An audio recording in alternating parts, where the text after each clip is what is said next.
Good morning, class 3, English 2, page number 90, chapter number 9, Sports at Sparkle School. So let's start. 1st November was an exciting day for Amy and Ray.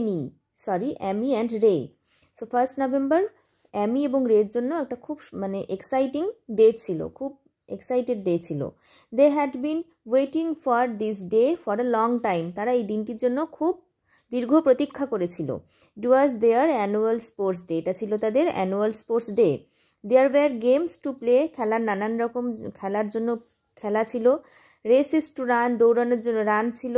And prices to win, এবং অনেক রকম prize জেতার ছিল। The playground of Sparkle Primary School looked bright and colorful. Sparkle Primary School-এর যে প্লেগ্রাউন্ডটা ছিল সেটা একদম bright লাগছিল। Looked bright and colorful, রঙিন এবং কালারফুল লাগছিল এবং ব্রাইট লাগছিল। The tents for the children and the parents were decorated with balloons. বাচ্চাদের এবং গার্জিয়ানসদের জন্য বা পেরেন্টসদের জন্য যে টেন্ট তৈরি করা হয়েছিল, যে তাঁবুগুলি খাটানো হয়েছিল, সেগুলো ওয়্যার ডেকোরেটেড উইথ বালুনস, এবং সেগুলি বেলুন দিয়ে সাজানো হয়েছিল। All the children looked smart in their white uniforms.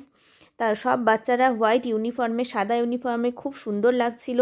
Paired with coloured ribbons, এবং তাদের কালার রিবন, নানান রকম কালারের রিবন বাঁধা ছিল।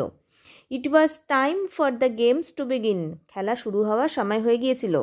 6 children took their places for the lime and spoon. So 6 জন বাচ্চা চামচগুলি দৌড়ের জন্য রেডি হয়েছিল। The race started. এবার রেস স্টার্ট হয়ে গেল। The parents and other children cheered and clapped loudly for the runners. পেরেন্টসরা এবং অন্যান্য বাচ্চারা সবাই উৎসাহ দিচ্ছিল এই বাচ্চাদের খেলার জন্য। ওকে, তো আজ আমরা এইটুকুই পড়বো, নেক্সটগুলো পরের দিন পরে পড়বো। ঠিক আছে, থ্যাংক ইউ।